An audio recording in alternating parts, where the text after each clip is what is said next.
Well, when we talk about better food through gastronomy, I think we have to ask ourselves, better food for who?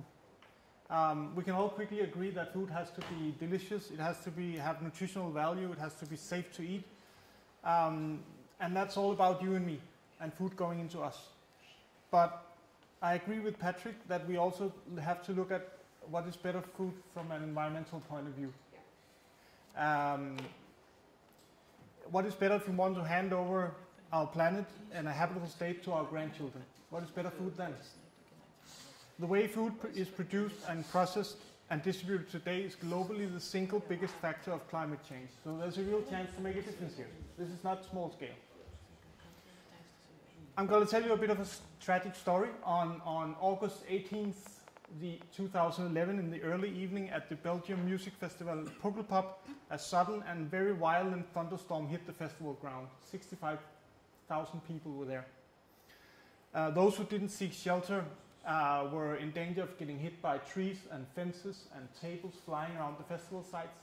And those who took shelter in the concert tents were not much safe either, because some of the festival tents collapsed during the storm.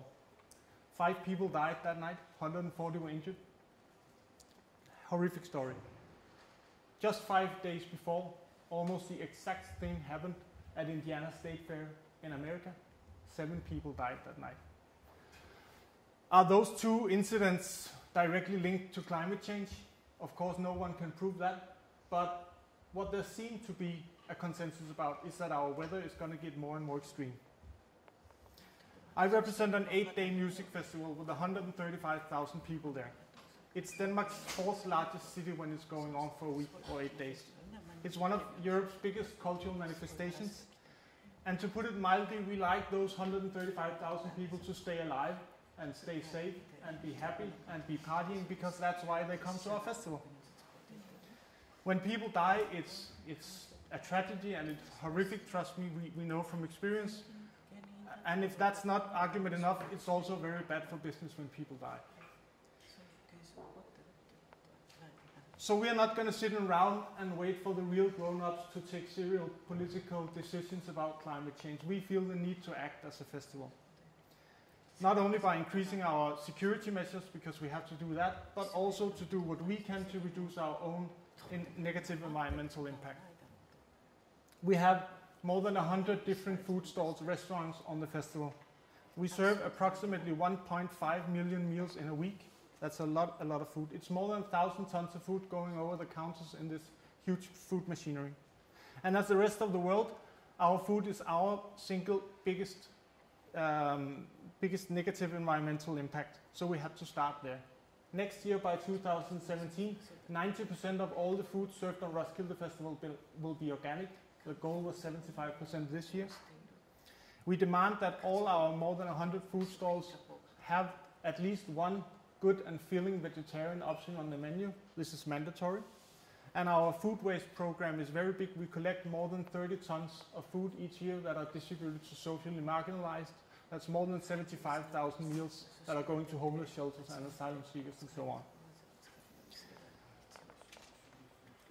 So you could ask me, doesn't that make the food very expensive? No, it doesn't. Almost all of these 1.5 million meals has a price between 5 and 10 euro, and that's cheap in Denmark for a filling meal.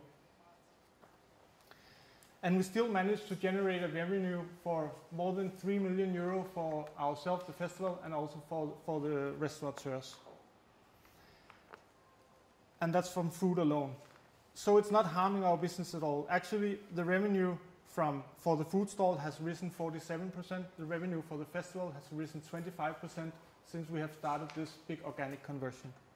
And although we have tried to look for it 2 years in a row, we can find absolutely no connection between a food stall's ability to make money and the amount of organic produce that they use in the menu.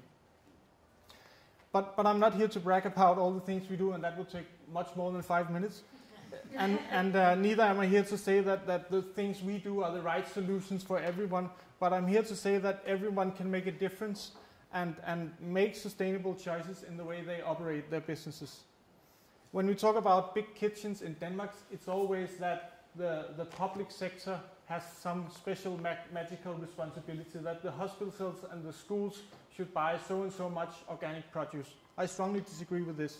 It's not that the hospitals and the schools should not buy organic produce, but they don't have some special responsibility. Everyone has to make a difference, also in the private sector. I cannot think of a single big company whose business will not get harmed by climate change like ours will. The big kitchens in the private food sector, yes, we can sit on our hands and we can close our eyes and we can hope for everyone else to make the changes and solve the crisis we are in. But in my opinion, that's either strategically very naive or very selfish. And honestly, I don't know what's worst. All the food companies can make strategic, sustainable choices that will not only benefit the environment, but also the companies in the long run. Food must be tasty and healthy, yes, of course it must. But food is also a tool for positive change, and I suggest we use it for that. Thank you.